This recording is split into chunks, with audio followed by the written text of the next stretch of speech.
2:17 a.m., I deleted my best friend's number and told myself it was for closure.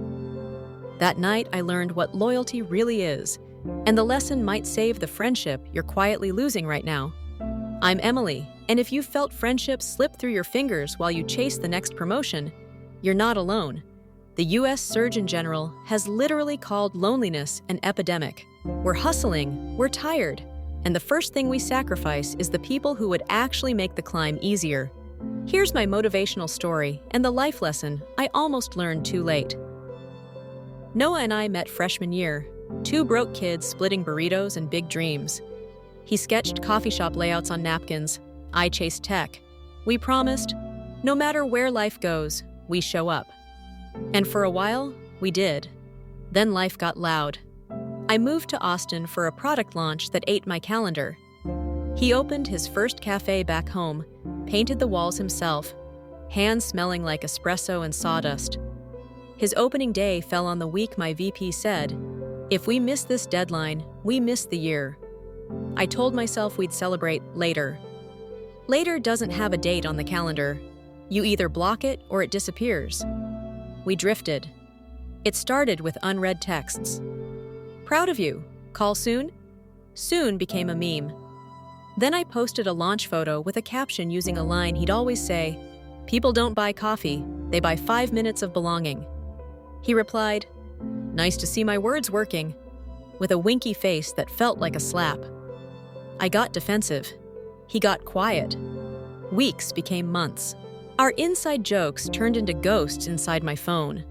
The night I deleted his number, I was in a dark parking lot, clutching a cardboard box with my name on it.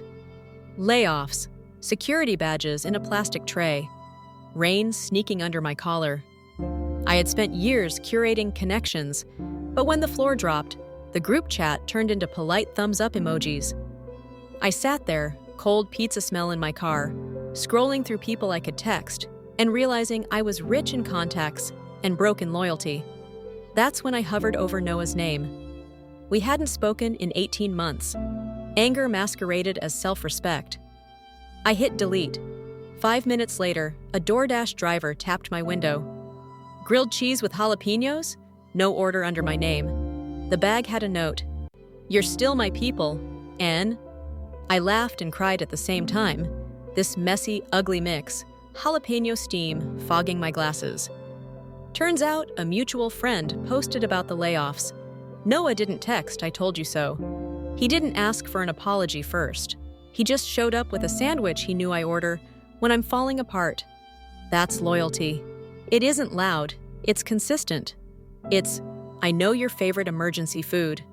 I found his new number, hands shaking, and called. He answered on the first ring. "Took you long enough?" We talked for 3 hours. No perfect speeches, just truth.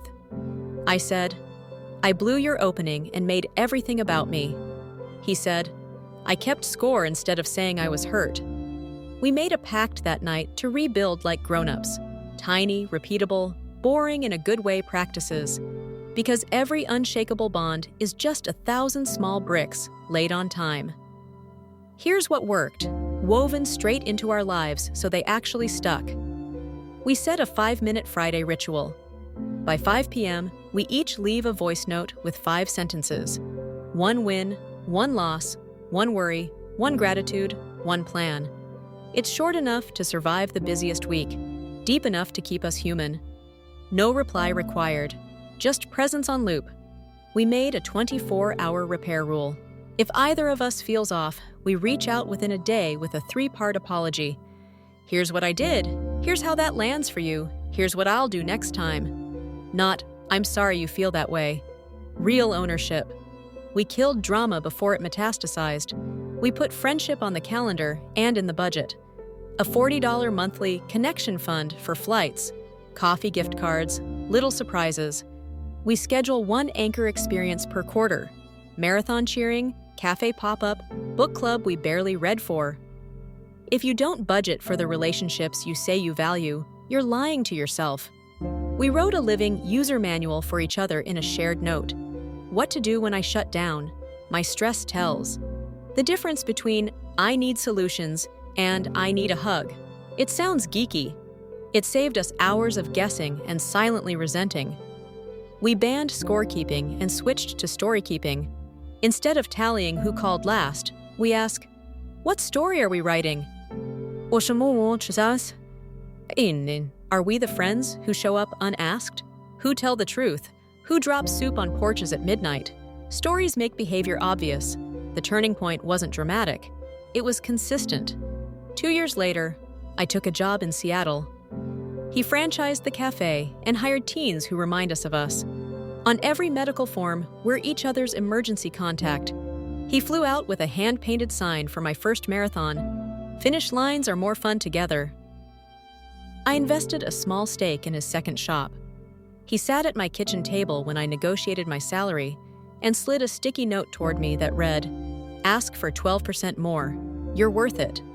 We became each other's compounding interest. If your chest is tight because you're thinking of that one friend, here's your nudge. Text them, "Still my people?" Then build the daily scaffolding that makes loyalty feel inevitable. Quick recap you can screenshot and actually use. 5 by 5, Friday, by 5 p.m., 5 sentences in a voice note. The 24-hour repair rule. Own it, name impact, state next time. Friendship budget plus quarterly anchor experience on the calendar. Shared user manual note. Triggers, tells, and how to help. Story keeping over scorekeeping. Define the story you're writing. If you like frameworks, tiny habits make this easier. James Clear's Atomic Habits taught me that small actions compound faster than big intentions. Not sponsored, just the book that got me to stop waiting for later and start building now. 2 lines I keep on my phone for days I forget what matters. Loyalty isn't loud, it's consistent. And don't keep score, keep stories. If this motivational story gave you a life lesson you can use today, do me a favor. Like the video so more people find it, subscribe if you want a weekly push to level up without losing yourself, and drop a comment with your friend's first name and one ritual you're committing to this week. And if it's 2:17 a.m. where you are, don't delete the number. Send the sandwich, then send the text.